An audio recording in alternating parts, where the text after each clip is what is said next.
On the 6th of August, 1945, 17,000 people were obliterated in Hiroshima due to a nuclear bombing attack from the United States. The reason? The Manhattan Project. The time was 1939. The Germans, led by Adolf Hitler, were working on creating the most destructive weapon known to man, the nuclear bomb. This fear led to President Franklin D. Roosevelt forming the Manhattan Project. At the time, the general public were not aware of the American research and testing of nuclear weapons and the existence of this top-secret project. Shortly after the formation of the project, the Japanese attacked Pearl Harbor, and Roosevelt declared its official involvement in World War II. Because of this, Roosevelt allowed military involvement in the project, and the focus of the project shifted away from research to weaponizing nuclear energy. One's perspective on the research, its potential uses, and the ethics of the Manhattan Project changed based on one's position in their profession.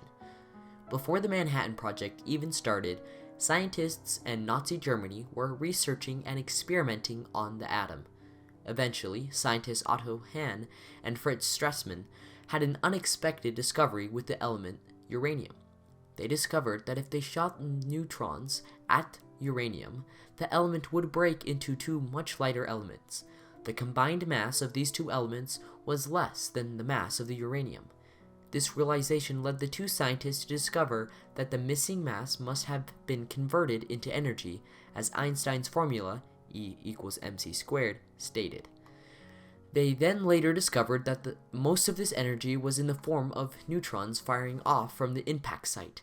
This meant that if one uranium atom was bombarded with neutrons, it would release a ton of energy, in the form of releasing neutrons, which would hit nearby uranium atoms, causing a massive chain reaction with unheard of power. This German discovery of the enormous amounts of energy from splitting atoms, known as nuclear fission, concerned American scientists.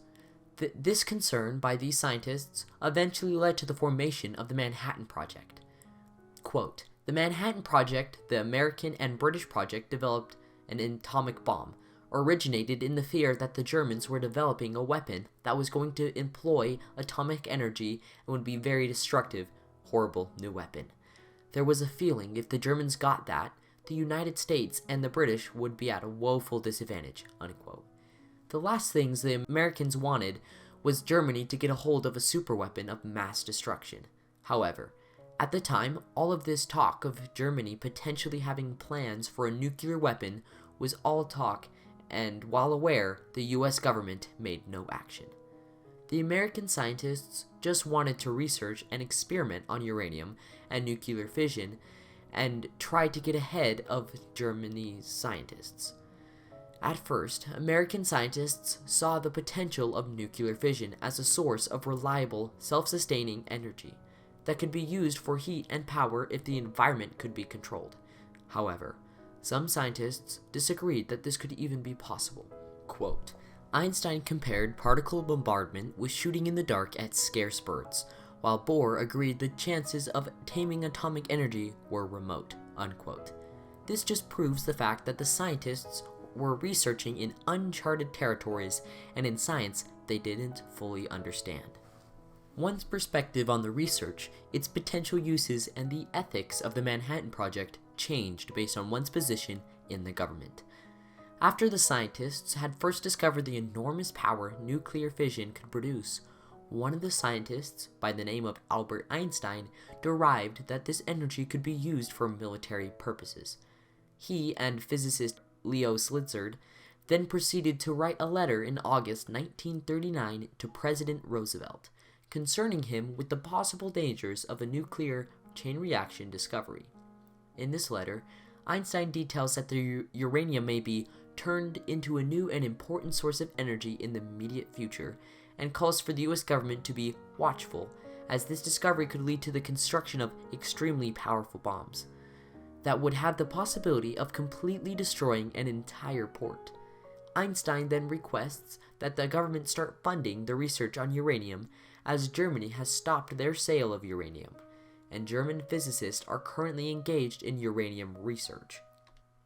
At first, President Roosevelt reacted cautiously to Einstein's letter. He only provided the scientists with limited federal funding on uranium research.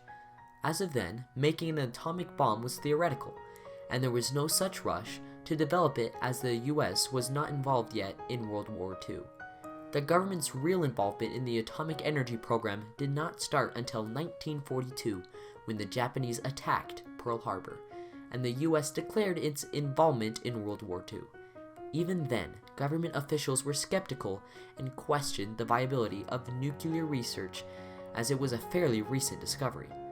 Major Maurice E. Barker, Chief of Chemical Warfare Service Technical Division, had negative beliefs on nuclear research and thought that, quote, the chance of anything of military value being developed so slight that it would not justify the expenditure of funds available for research for that purpose, unquote. Even after being attacked by the Japanese and becoming involved in the war, they still did not see nuclear technology as a viable weapon at the time. It would be too expensive to waste money on a weapon that is just a theory. Because of this, the scientists and researchers had drastic cuts in funds from the US Army. This changed when the President's Advisory Committee on Uranium held its first meeting on the 21st of October. In this meeting, the scientists requested $6,000 to purchase the graphite necessary to continue research on a uranium-graphite chain reaction. Colonel Adamson and Commander Hoover were skeptical at first, but eventually agreed to give the scientists what they requested. They noted that even though harnessing the power of atomic energy for the creation of bombs was still only theoretical, they recommended that, quote, in view of the fundamental importance and potential military value of nuclear research, adequate support for a thorough investigation of the subject should be provided, unquote. This support included funds for the immediate purchase of 4 metric tons of pure graphite, and if the results of initial experiments showed some success, additional funds for 50 tons of uranium oxide would be provided. To conclude, one's perspective on the research, its potential uses, and the ethics of the Manhattan Project changed based on one's position in their profession and the government. The scientists discovered the potential power from nuclear energy and were wary of its potential uses and dangers, but desired more time and funding for further research. The government, at first, were only interested in funding the program if it resulted in a weapon that could help the US military in World War II. Thank you for listening to the student-directed informational documentary on the Manhattan Project. This video was brought to you by Mr. Brumby's 4th period class. All sources and references are included in the description of the video.